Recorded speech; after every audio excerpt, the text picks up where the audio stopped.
Hello everyone. आज हम एक नई छोटी सी ऐसी स्टोरी लेकर आए हैं। क्योंकि पता है ये स्टोरी आज मैं क्यों डाल रही हूँ। क्योंकि जब भी किसी की जिंदगी में कोई मुश्किल आती है ना, तो हम भागते हैं। सच में कई बार हम अपने ऑब्स्टैकल्स के पीछे इतने ऑब्सेस्ड हो जाते हैं कि हम ये भूल ही जाते हैं कि अगर भगवान ने कोई मुश्किल बनाई है ना, तो इसका आंसर भी जरूर बनाया होगा। पर सच में लोग ना भागते जाते हैं और ये भूल जाते हैं कि इस मुश्किल का ना हल तो जरूर देखना चाहिए। कहते हैं ना, अ लॉक विदाउट की कांट एग्जिस्ट। हाँ, उसकी चाबी गुम जरूर सकती है, पर होती तो हमेशा है। जब ताला बनता है ना, चाबी भी बनती है। ऐसे जब कोई क्वेश्चन अराइज होता है ना, तो सोल्यूशन भी होता है। बट हम लोग क्वेश्चंस को माइंड में बस घुमाते रहते हैं और ये भूल जाते हैं कि इसका सोल्यूशन भी पास में ही होगा। एक बार एक राजा था। ये एक इंस्पायरेशनल स्टोरी है, क्योंकि मुझे पता है इंस्पायरेशनल स्टोरीज ही ऐसी हैं जो हमें हमारे जिंदगी के ना सवालों का जवाब दे सकती है। चाहे हम कुछ भी कर ले, इन्हें पढ़े बिना, इन्हें सुने बिना ना कोई फायदा नहीं है। कई लोग पता है क्या कहते हैं, ये ज्ञान है, बस इस ज्ञान को ना अपनी जिंदगी में ना, ये उस ज्ञान की बातें हैं। पर मैं सच में बताऊं, जो ज्ञान होता है ना, यही हमें कहाँ से कहाँ ले जाता है। अगर ये ना होता ना, तो शायद स्वामी विवेकानंद ना होते, शायद गौतम बुद्धा ना होते, शायद इतने ऐसे लोग जिनको आज हम पढ़ रहे हैं, जिनकी बायोग्राफीज हम पढ़ रहे हैं, वो ना होते। हाँ ठीक है, मेहनत बहुत जरूरी है, क्योंकि कर्म के बिना तो कुछ भी नहीं है।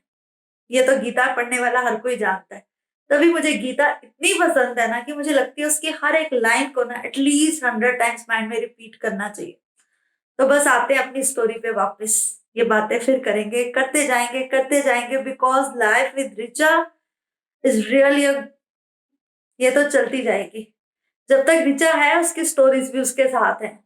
सच में। और बस यही लाइफ में ना, एक मकसद ही यही है कि अगर मेरे से, मेरी बातें सुन के या मेरे साथ रह के कोई थोड़ा सा भी बदल सकता है ना, तो बस उसकी लाइफ में कुछ तो चेंजेस आने चाहिए।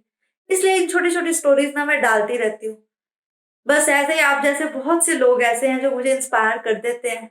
तो बस मैं वापस आ जाती हूँ अपनी स्टोरीज लेके। एक बार ये एक राजा था। उसने बोला कि मैं अपनी बेटी की शादी उसी के साथ करूंगा जो मेरी तिजोरी का ना ताला खोल दे।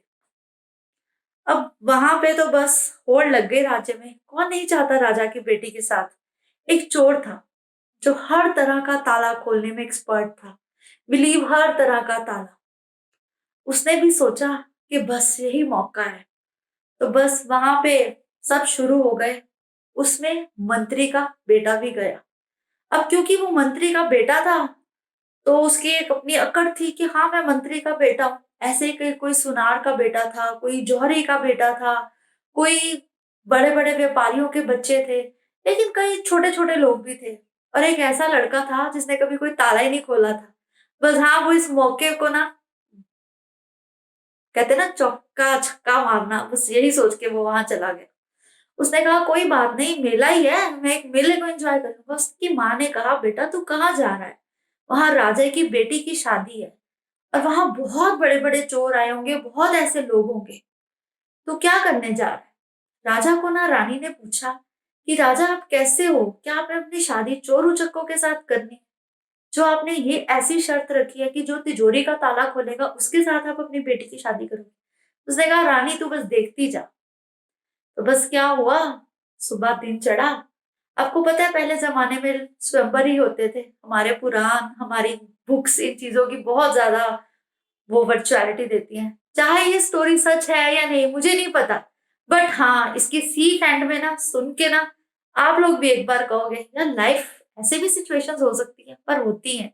और मैंने तो बहुत सारी ऐसी सिचुएशंस जी हैं, और मजा भी आता है इन सिचुएशंस के साथ। तो फिर क्या होता है कि राजा बस ढिंढोरी पिटवा देता है और वो दिन आ जाता है। अब सब आते हैं बारी बारी। कितने बड़े बड़े चोर होते हैं, मंत्री का बेटा होता है, सुनार का बेटा होता है, कोई व्यापारी का बेटा होता है, कोई इतने सुंदर होते हैं। बस रानी कहती है ये कैसा मूर्ख राजा है जो इतने सुंदर सुंदर लड़कों में से सुंदरता, और ये कैसी चुनौती इसने रख दी है। और जानते हो, जो एक लड़का था बस, जो ऐसे ही उस मेले में घुस गया था, जैसे कुछ भी नहीं आता था, वो वहां जीत गया। अब आप लोग ये सोच रहे होंगे कैसे जीत गया। हर एक ने पूरी कोशिश की। जो एक चोर था ना, जिससे हर तिजोरी तोड़ देता था, वो भी हार गया। अब उस चोर से नहीं रहा गया। वो उस बच्चे के पास गया, उसको बोला, लड़के तूने ऐसा क्या किया? ये तिजोरी तूने कैसे खोल ली? तू ये बता, हम लोग सब हार गए। तो लड़के ने पता है क्या कहा? महाराज, तिजोरी तो बंद ही नहीं थी। मैं तो बस वहां खड़ा सोच रहा था कि काश ऐसा हो जाए, ये तिजोरी खुल जाए। बस ऐसे ही माइंड में सोचता सोचता मैंने हर तरफ से कोशिश की। मेरे दिमाग में आया क्यों ना दरवाजा खोल कर देखो। जैसे ही मैंने दरवाजा खोला, वो खुल गया। अब आप जानते हो, सारे बस उस ताले को चाबी ही लगाते रह गए। किसी ने ये सोचा ही नहीं कि हो सकता है इस ताले पे ताला लगा ही ना हो। होता है ना, कई बार हमारी सिचुएशंस ना ऐसी डिमांड करती हैं कि सॉल्यूशंस हमारे सामने ही होते हैं, लेकिन हमें आदत होती है बस अपनी प्रॉब्लम्स को देखते जाते हैं और सॉल्यूशंस की तरफ ना नहीं देखते। इसलिए मैं कहती हूँ कि ना सॉल्यूशंस को भी देखना चाहिए।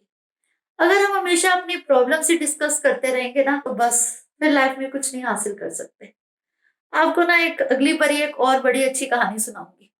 सच में वो कहानी सुन के ना शायद आप लोगों को बहुत मजा आएगा, जितना मुझे उसे पढ़ के आया था।